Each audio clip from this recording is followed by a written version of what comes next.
So what I want to try to do in a space of about 25-ish minutes is to try to run through my basic take on the relationship between American Jews and Israel. Okay?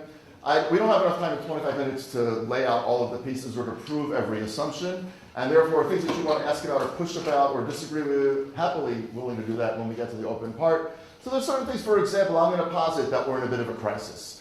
Not everybody believes that. I think most people believe that, but I know that there are definitely people who do not believe that. But even saying that that's the case does actually merit some proof. But proving it, I think, would take 25 minutes. And so we're not going to do that. So here's what I want to try to basically do as a kind of a bullet point outline. I want to just begin a little bit with the crisis. Then I want to say something about what the conventional wisdom is about why we're in a crisis. Then I want to tell you why I think the conventional wisdom is wrong and prove that it's wrong. And then the question becomes, well, if the conventional wisdom is wrong, then why are we in a crisis? And then the obvious last point is, what are we going to do about it? Or can anything be done about it? And sometimes there are crises in life about which there's nothing to do, right? I mean, we all know that we're old enough, we've been to too many hospitals where there was nothing to do, and we've watched too many families confront really serious problems where there was nothing to do. Not every problem has a solution, but every problem deserves at least a creative, thoughtful, intensive solution, and I think we can make progress.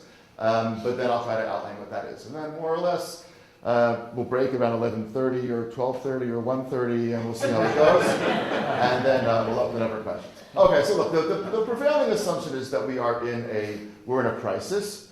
And by the way, both sides see the other as responsible for it. Israelis see American Jews as responsible for it, particularly on a political level. A lot of Israelis, especially in the Likud, and especially in the Netanyahu administration, believe that American Jews have not been supportive of Israel sufficiently. They understand that, just their view, not mine, it's their view. The Iran deal was very, very bad for Israel. Obama pushed the Iran deal through, and then 70-something, 100% of American Jews went and voted for him again. And again, irrelevant what I think, and actually for the moment irrelevant what you think, just want you to understand how that works. Even Einat Wilf, I don't know what she was able to talk with you about yesterday. She thinks, for example, that American progressives and Israeli progressives have actually nothing in common. So that Israeli progressives are interested in cost of living, they're interested in women's rights, they're interested in the gay and lesbian agenda here, and basically American progressives, when it comes to Israel, are interested in the Kotel and denominational issues and so on and so forth. And her argument, the way she puts it, I don't know if she said it yesterday, it's one of her pithy lines. Did she give you her Kotel line? No? Okay. Well, you should have her back, because it's one of her best lines. She tries to explain why she doesn't get all worked up about the women at the wall and the Kotel and the Bibi agreement. She goes, why I would care who gets to pray at the base of a foundation wall of a temple to a God who doesn't exist is not entirely clear to me. In other words, her argument is, look, I actually think I'm somewhat more theologically committed than she is. But I live a 20-minute walk from the Kotel. It's been at least 15 years since I've been there. Wow. What would I go there for? It's a Haredi shul. And there's a lot of Haredi shuls that I could go to that are a lot closer. And I don't go to those either. In other words, we can argue whether or not it should be a Haredi shul, it shouldn't be a Haredi shul. The reality is that people here have let it become a Haredi shul, because if there's not a protest, if there's not a ceremony, the only people who are there 3 times a day in and day out, in the pouring rain and the blazing sun, are the Haredim. So we have kind of abdicated that territory, and therefore she says that's not the place to have the conversation, and therefore she says as an Israeli woman, progressive, couldn't be less interesting to me. So Israelis see a political divide, they see a difference of opinion as to what a progressive issue is in general, and of course Americans, and this is where I want to focus for the time being, Americans have tremendous issues with Israel. I think we can put them quickly, and therefore not nuanced enough, into 3 basic baskets. One of them is the conflict. Conflict, Palestinians, occupation, call it the whole thing. And I think, look, Americans, again, have a sense that most problems have solutions. And they look at them, we have peace with Korea, peace with Japan, peace with Germany, peace with Vietnam. You guys, the little thing here, you can't figure this out. And Israelis say, actually, no, we can't actually figure it out. But Americans, I think, look at Israel and they say, there's got to be a way to solve this. And Israelis actually see it differently. By the way, it's interesting, since you're here for election day, one issue that is not on the table in these elections is peace with the Palestinians. It's not mentioned at all.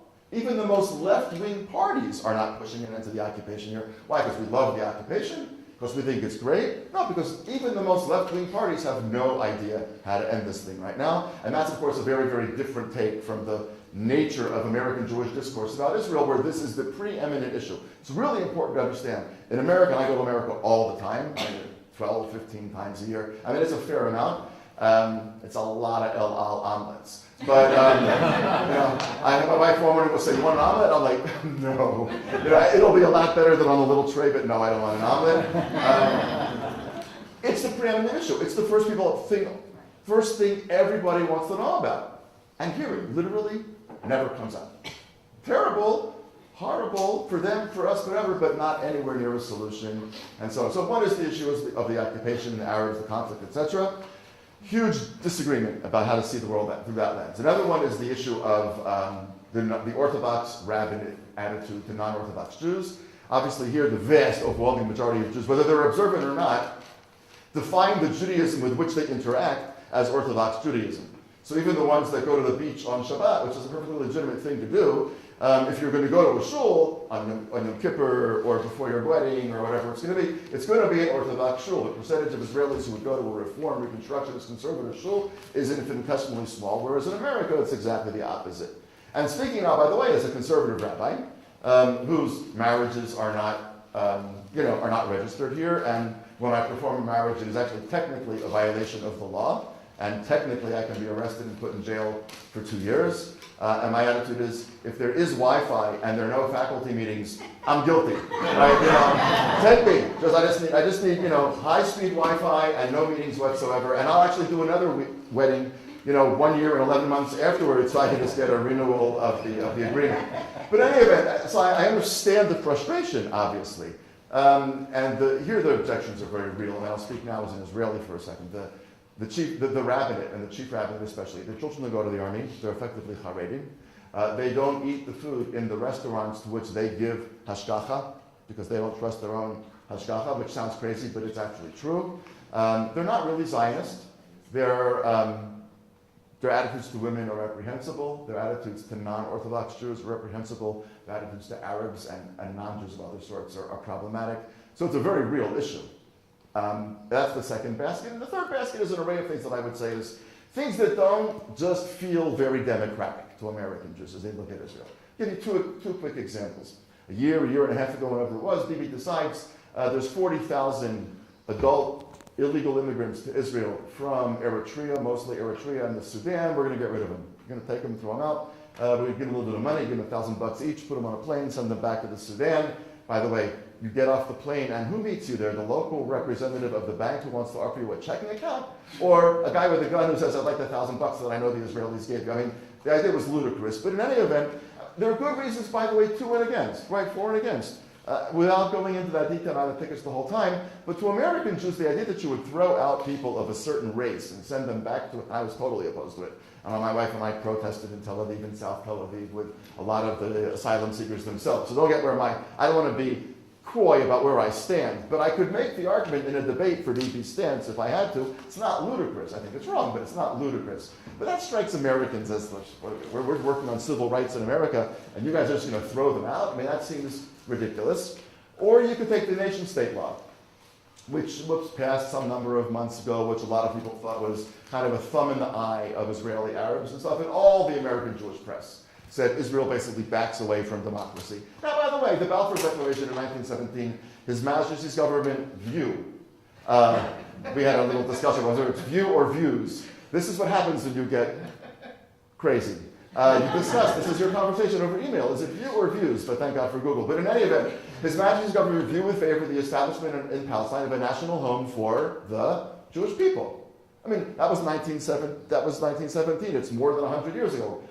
Israel's Declaration of Independence begins, the land of Israel was the birthplace of the Jewish people. It's not in the course of human events a la Thomas Jefferson. So again, Israelis didn't think that the nation-state law was such a huge deal because it was simply restating what we've been stating all the time. The timing may have been bad, and some of the phrases and clauses were definitely gratuitous, but nobody here saw it as a huge earth-shaking thing, whereas in the American Jewish world, it was perceived as a major backing away from democracy. So Arabs, Orthodoxy, rabbinate, and democracy in general.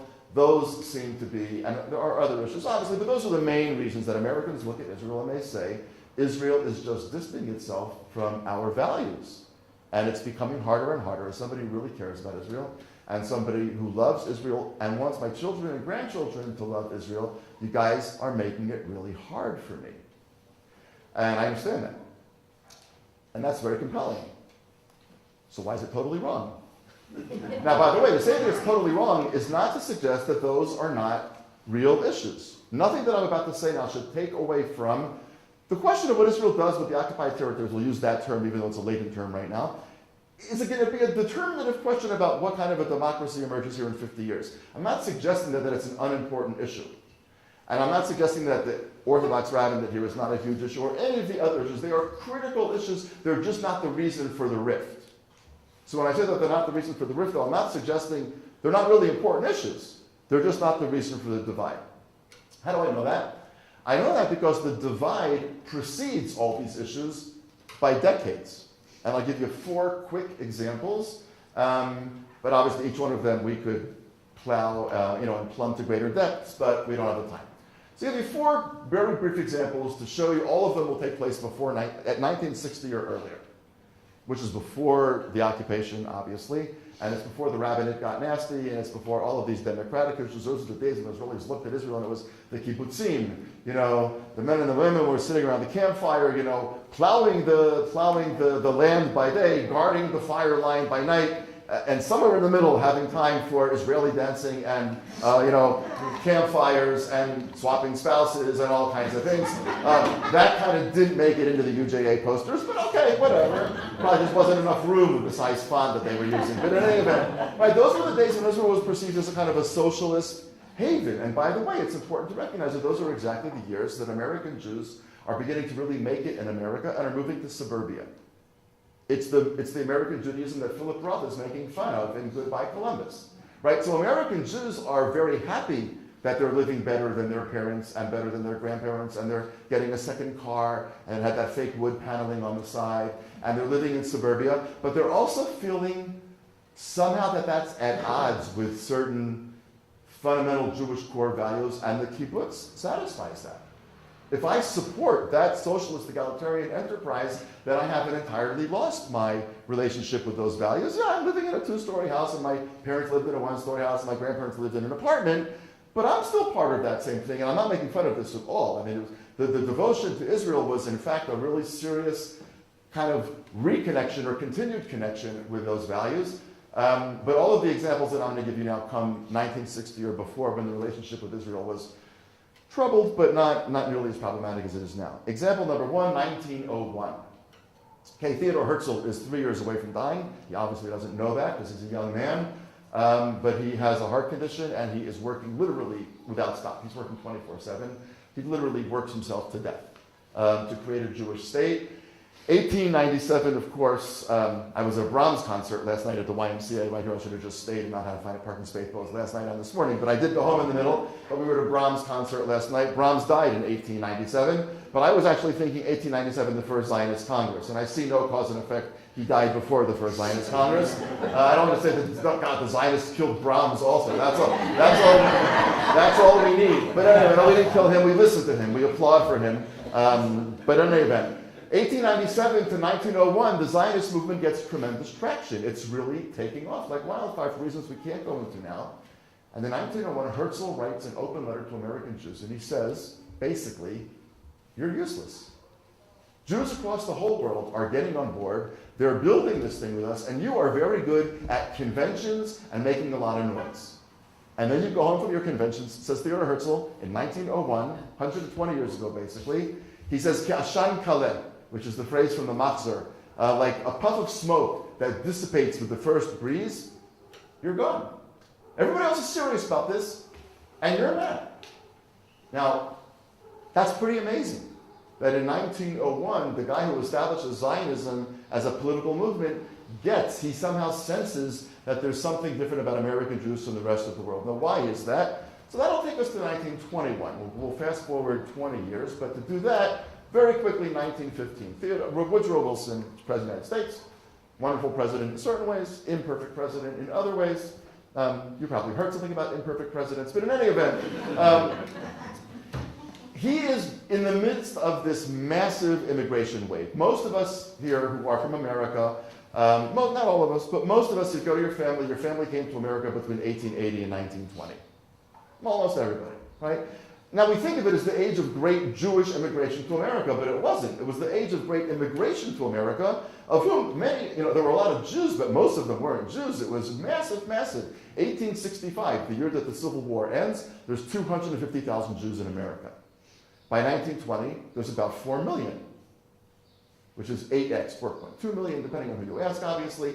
But it's 9x in the space of 50 years, basically, which is unbelievable. Now, the Jews are a very, very small piece of that picture, and Woodrow Wilson is trying to remake America with all of these immigrants. He's not talking about building border fences, and he's not talking about the people coming from Ireland or Italy or Spain being rapists and murderers and thugs. He's saying, we want you, but we want all of you. You can't be an Austrian American, and you can't be an Italian American, and you can't be an Irish American. You got to be an American. If you're going to have a hyphen in there, he says, you're no worthy man, that's how they spoke back then, you're no worthy man to stand under the stars and stripes. Like either you're in or you're not in. We want you, but you got to be all in. 2 years later, Balfour Declaration. And Zionism makes an important step forward towards the creation of a state, and American Jews are now caught. Woodrow Wilson has just told us you can be in only if you're all in. And European Zionism is making great strides towards building a state, and they want us to support them.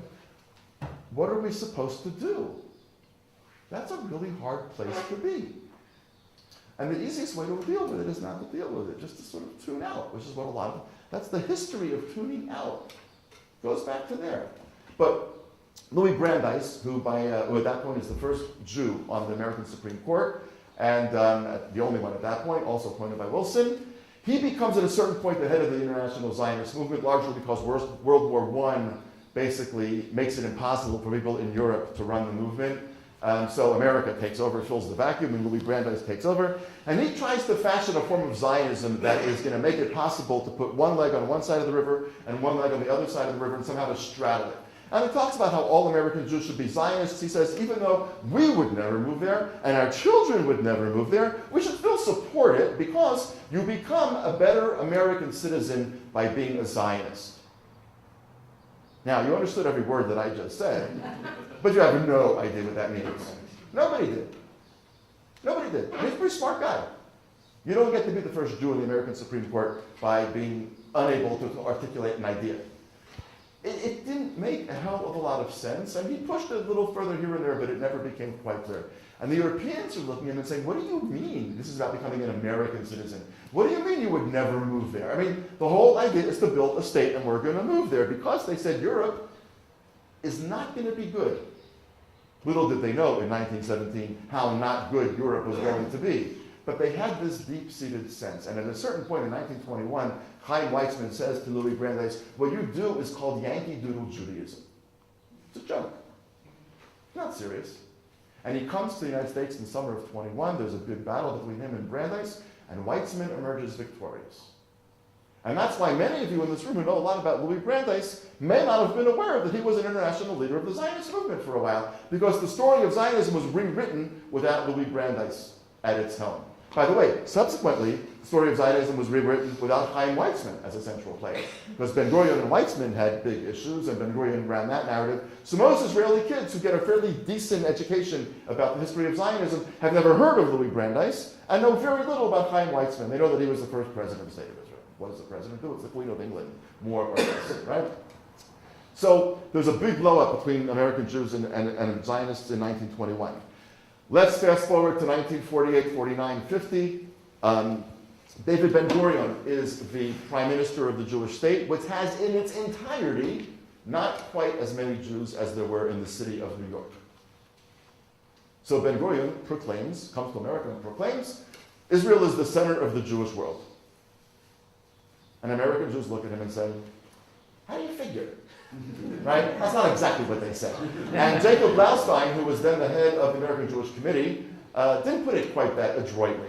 Okay? And this becomes he says to Ben-Gurion at a certain point, there's two things you got to stop, buddy. No, I don't think he said buddy. He said, number one, you got to stop talking about the center of the Jewish world, because even if numerically it wasn't a joke, which it is, you don't speak for us. We're not in exile. We're a diaspora, but we're not in exile. You don't speak for us. Number two, we got to stop coming to these shores and telling people to make aliyah. It's offensive. Now, by the way, eventually American Jewish leadership would say to Israeli leaders, come, talk about aliyah. Tell people to jump off the George Washington Bridge, too. I mean, they are more likely to do that than to make aliyah. You can say whatever you want. But in the late 40s and early 50s, they took it somewhat more to heart. And basically, the agreement with Blaustein and Ben-Gurion, called the Blaustein-Ben-Gurion Agreement, was you stop talking that way and we'll give you political and financial support. You start talking that way, we're going to cut you off. They shake hands, they sign the agreement. Ben-Gurion violates it 3 times a day. He may not have had time to pray 3 times a day, but he definitely had time to violate the agreement 3 times a day. But it was a kind of an unspoken, I really should not be doing this, but I can't help myself kind of a thing. And the relationship is muddy. But I'm underplaying the degree to which it was a huge crisis in the early years between the two communities, in which American Jews basically said, if you don't stop this, we're cutting you off. Now that's where we were after the Kotel thing. And that was only individuals and small work. It wasn't that, it's a big deal. So 1901 with Herzl, 1921 with Brandeis and Weizmann, 1948, 49, 50 with Ben-Gurion and Blaustein. Comes 1960, Ben-Gurion comes to the Knesset and announces that Israel's captured Eichmann in Buenos Aires and has spirited him out of Argentina, and he's being held in Jaffa back then. He's being held in Israel and will be tried in Jerusalem. Israelis feel a tremendous sense of satisfaction. That Jewish sovereignty means that the long arm of the state of Israel can reach anywhere. By the way, they felt the same thing this week. The long arm of the state of Israel will find Zachariah Baumel wherever he is 37 years later. In my shul that I've been going to since 1998, his name is read out. It won't be this week. But every Shabbat, the name of those 3 soldiers from Sultan Yaqub in 1982 have been read out in the morning. Now, tomorrow morning, when they don't read it out, it's going to be sort of like jarring. But, okay, now we know. We sort of know that they're not alive either. But my point is that Israelis feel, by the way, Putin, Schmootin, and Trump, there's a lot of things people don't love about all of that. But that we'll find you anywhere. If you're one of ours, we'll find you. Also, we'll find you anywhere if you committed genocide against us. We'll find you. And Israelis don't feel euphoric. Nothing to feel euphoric about when it comes to Eichmann. But there's tremendous satisfaction. And in American Jewish life, some of you may know this, there's tremendous comfort with the fact that Israel did this. After all, some people say, including Joseph Proskauer, who's the previous head of the AJC prior to Blaustein, how many Israelis did Eichmann kill? Well, obviously 0, since Israel was founded in 1948, right? And so Proskauer wants to know, who appointed you? But it's the same thing with Blaustein. Who says you are the actors for the Jewish people? The Nazis killed the Jews, not the Israelis. So by virtue of what? Are the Israelis establishing themselves as the actors for the entire Jewish people to go ahead and do this? Now, as a snide aside, I'll say what?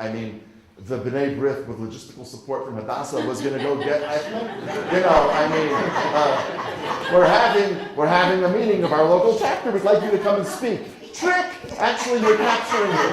Now, it's a little hard to imagine that there was anybody in North American Judaism that was going to go get him. It was a very complicated operation, by the way. Huge issue, kill him there, don't kill him. Spiriting him out. I'm sure you probably know the story, that he was dressed up as an El Al flight attendant. He was forced to drink an entire bottle of whiskey, so he was completely incoherent, which made him blend it with the other El Al flight attendants. And they left one flight attendant behind, a legitimate flight attendant, so there would be no, it was not a simple thing. And then Rafi Eitan, by the way, who died 2 weeks ago, has given very, very compelling testimony about what it was like to be in the apartment with Eichmann. He had to watch him shower to make sure that he wouldn't commit suicide, and just a guy. Literally just a guy that looks like anybody else that you would see at the gym at the JCCA. And to understand that in that normal-looking human being resided such evil was for a time a very powerful, painful reckoning. Because you want to see the devil, but you don't. You just see a person. And anyway, but American Jews respond with outrage. Who are you? Joseph Kraskauer says that Israel had acted in the name of an imaginary ethnic identity. Eric Fromm, who's a leading psychoanalyst and a fairly big deal in the American Jewish community back in the day, said that what Israel had done to Eichmann was no better than what Eichmann had done to the Jews. Fighting words. Now, at the end of the day, Ben-Gurion, by the way, was livid. He remained livid until he died. And he said in the Zionist Congress that year, in the 25th Zionist Congress, American Judaism is basically irrelevant. It's going to disappear in a sea of assimilation and self-hatred, and really, who cares what they think? That's the left. That's the Labor Party. That's the guy with the shorts doing handstands on the beach, not Bibi Netanyahu. But Bibi is just parroting Ben-Gurion. This goes way, way, way back. That's how I know that it's not the rabbinate, and it's not the occupation, and it's not the asylum seekers, and it's not the nation-state law. Again, those are all really important issues, but that's how I know that's not what it is. Now, really quickly, so then what is it?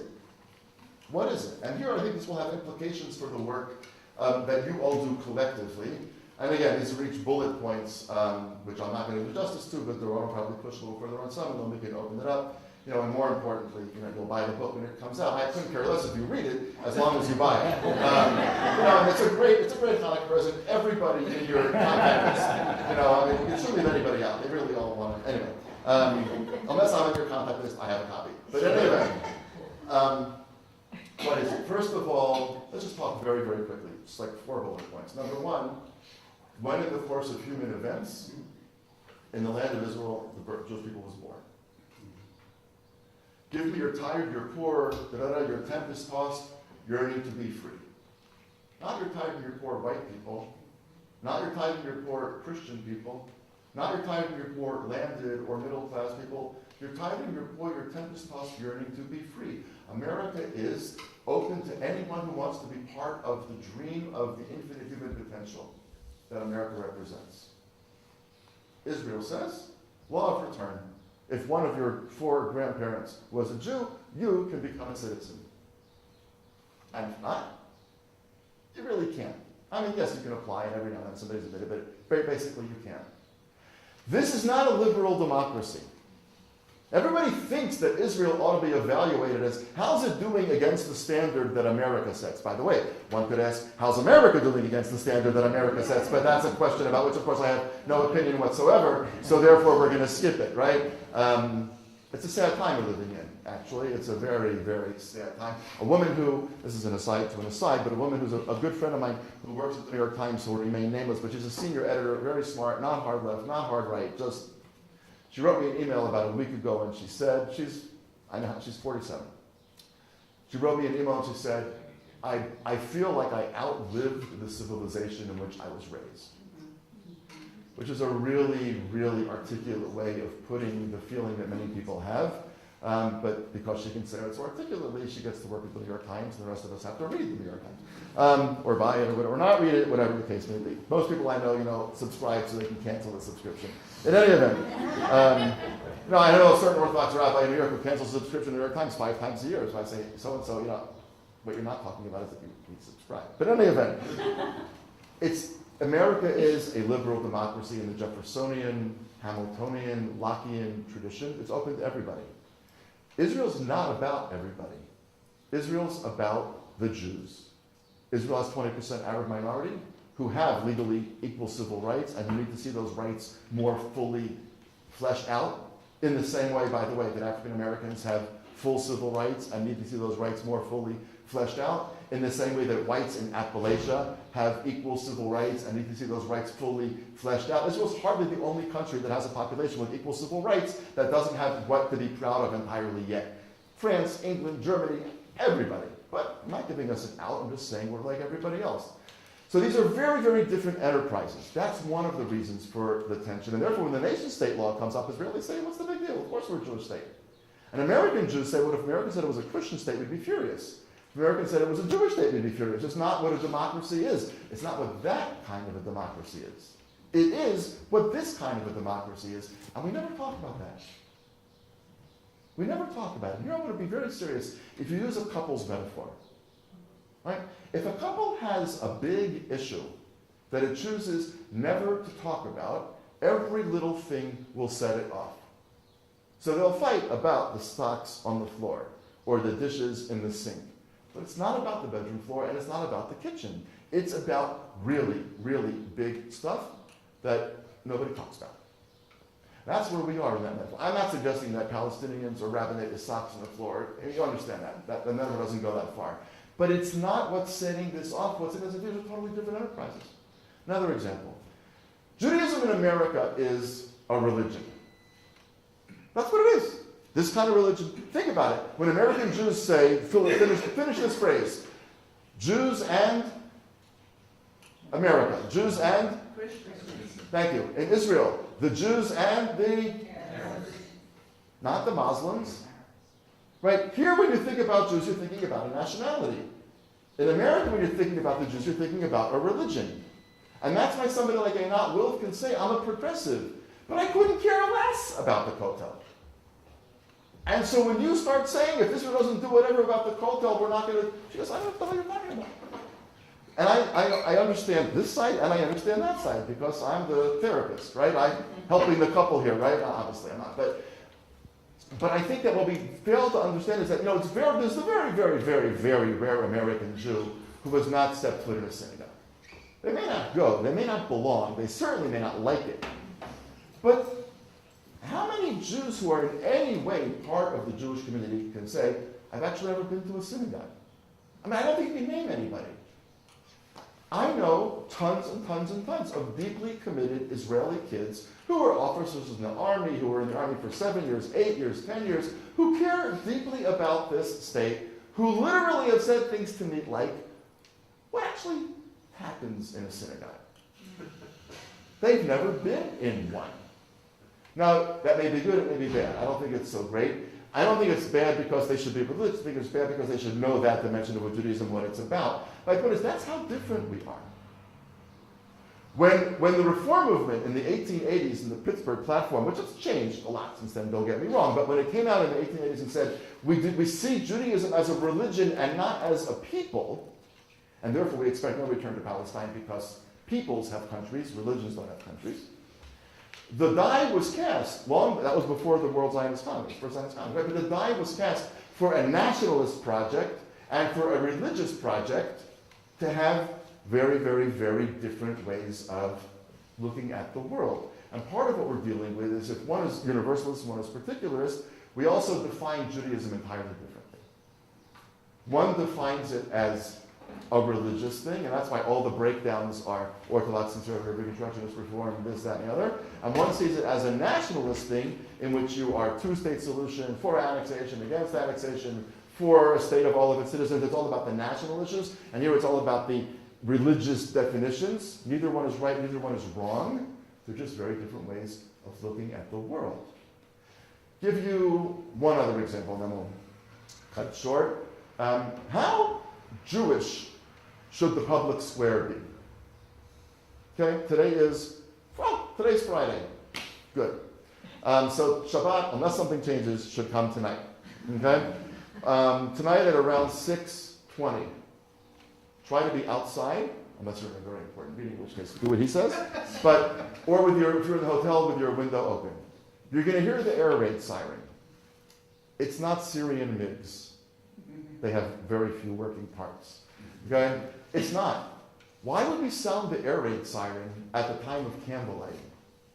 Because the Mishnah says that when the temple stood, the shofar was blown as Shabbat started from the southwestern corner of the temple. So in Jerusalem, the air raid siren, not the full blast, because you got to know the difference, but you can hear it. In other words, the whole city does Shabbat. And when you walk outside tomorrow, a little bit, you'll actually be at the Citadel, right? So if you go out of the Citadel and make a left, go down Emek Rephaim. Orient, that's what I meant. Emek Rephaim is where the Orient is, not the Citadel. I don't know why. But the Orient, make a left, go out of the Orient. Early tomorrow morning, you can actually walk in the middle of the road. I mean, not quite like Yom Kippur, so be careful, because there's a crazy cab driver here and there. But I go to shul usually at 6:20 in the morning on Shabbat morning, and I walk across Emek Rephaim, that exact street. There's just nobody there. You can actually tie your shoe in the middle of the road. Now, again, not smart, but you could actually do it. The public square here is filled with Jewish stuff. If it is Hanukkah and you don't know what day of Hanukkah it is, there's something deeply wrong with you, because every single traffic circle has a big Chanukiah with the lights lit, and the front little digital thing on every Egged bus not only says Hanukkah Sameach, but then tells you what day of Hanukkah it is, and so on. It's on the news, it's on this. If you ever have insomnia, which I know you guys don't because America has no stress, but we Israelis have stress, and so if you ever have insomnia, and nobody listens to the radio anymore, right, because it's online, but there is still radio in Israel. I forget what time of the morning it comes on, 5:30, whatever, but some of the stations actually go offline at night. And they come back on, I forget when, 5, 6, 7, whatever it is, way before 7. And how does it start? Like, good morning, you give us 22 minutes, we give you the world. Beep, beep, beep, beep, beep. No, it doesn't do that. They go, Shema Yisrael. Like, the first time I heard it, I thought, oh my God, I died and went to heaven. Like, yeah, oh my God, it's God. Like this sonorous voice. But the public square is on the radio. The public square is on the radio on Yom HaZikaron, National Remembrance Day. Memorial Day on America radio is exactly the same as radio on any other day except for the ads for the sales. And I'm not saying that derisively, it's just what it is. Here, Memorial Day, the songs are heartbreaking. And television is heartbreaking. And the holidays are everywhere. And the advertisements for dairy food before Shavuot. And if you've never been to Jerusalem on a Shavuot night, I mean this seriously. It is worth buying a ticket, getting a hotel room, coming for Shavuot night, and going home the next day. You will see on these exact streets hundreds of thousands of people in the middle of the street, men and women, religious and secular, scurrying all night long from one class to another. And then making their way as the sun begins to rise to the Kotel. And when the Mishnah talks about Jews from all over the country streaming towards the Kotel, if you want to know what that looked like, go stand outside the Jaffa Gate on the morning of Shavuot, and you will see exactly that. The public square here is filled with Jewish stuff. By the way, we understand that Arabs feel out of that. Get that. Arabs have a national anthem which talks about 2,000 years of Jewish yearning. How are they supposed to sing that national anthem? They can't. I get that. And Arabs have a national symbol of their country, which they're going to vote on Tuesday. Not enough of them, but they're all eligible to vote, which is a menorah, not a bald eagle. Who doesn't think the bald eagle is a beautiful animal? I mean, you can't not think it's impressive. But it's not, you wouldn't want a cross. And you wouldn't want a crescent. You have a bald eagle. We have a menorah, right? And you have a flag made of stars and stripes. And we have a flag that's meant to look like a talit. And that's also the flag of Israeli Arabs. We understand that the Jewish-laden public square creates huge issues for Israeli Arabs.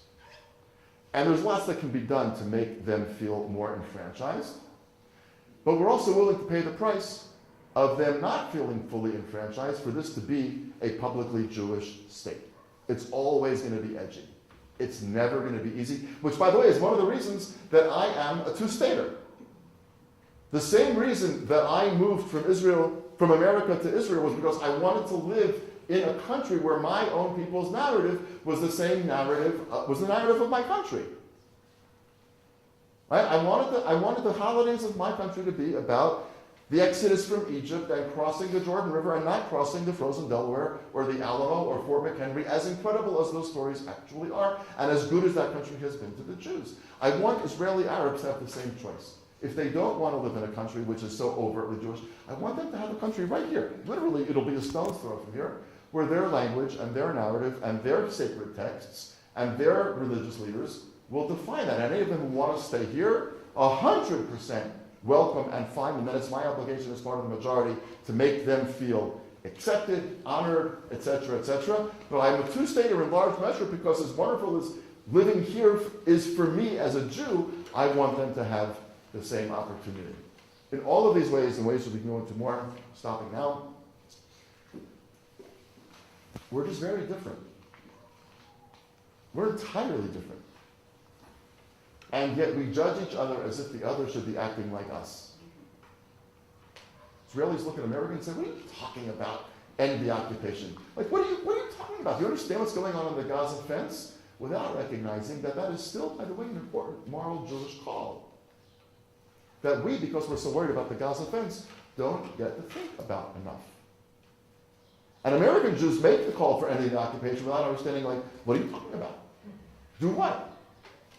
One is universal, one is particular, one is religious, one is national. We're very, very different. Now, when you get to a place in a couple that you've grown that different, there's really a couple of different options.